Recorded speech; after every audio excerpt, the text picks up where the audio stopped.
ಪ್ರೀತಿ, propose, romance ಎನ್ನುವ ಹೆಸರಿನಲ್ಲಿ ಶುರುವಾದ ಸಂಬಂಧ ಕೊನೆಗೆ ಕ್ರೂರ ಕೊಲೆಯಲ್ಲಿ ಅಂತ್ಯಗೊಂಡ ಭಯಾನಕ ಘಟನೆ ದಕ್ಷಿಣ ಬೆಂಗಳೂರಿನ ಅಂಜನಾಪುರದಲ್ಲಿ ಬೆಳಕಿಗೆ ಬಂದಿದೆ.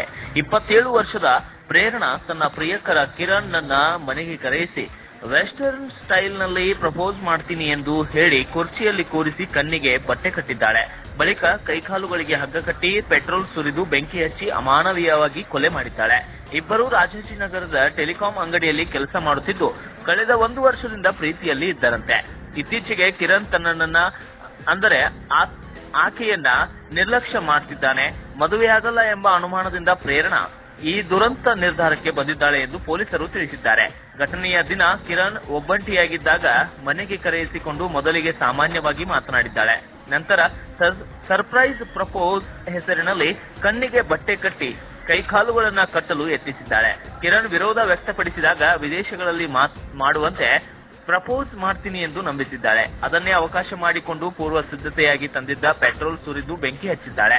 ಈ ಕ್ರೂರ ಕೃತ್ಯವನ್ನೇ ವಿಡಿಯೋದಲ್ಲೂ ರೆಕಾರ್ಡ್ ಮಾಡಿದ್ದಾಳೆ ಎನ್ನಲಾಗಿದ್ದು, ಘಟನೆಯ ಬಗ್ಗೆ ಮಾಹಿತಿ ನೀಡಿದ ಉಪ ಪೊಲೀಸ್ ಆಯುಕ್ತ ಡಿಎಲ್ ನಾಗೇಶ್ ಆರೋಪಿಯನ್ನ ವಶಕ್ಕೆ ಪಡೆದಿದ್ದೇವೆ, ಇನ್ನು ವಿಚಾರಣೆಯಲ್ಲಿ ಕೊಲೆ ಮಾಡಿದ್ದಾಗಿ ಒಪ್ಪಿಕೊಂಡಿದ್ದಾಳೆ. ಪ್ರೀತಿಯ ಸಂಬಂಧದಲ್ಲಿದ್ದಂತಹ ಇಬ್ಬರ ನಡುವೆ ಉಂಟಾದ ಭಿನ್ನಾಭಿಪ್ರಾಯವೇ ಕೊಲೆಗೆ ಕಾರಣ ಎಂದು ತಿಳಿಸಿದ್ದಾರೆ. Bureau report, Kannada Janasri news, Bengaluru.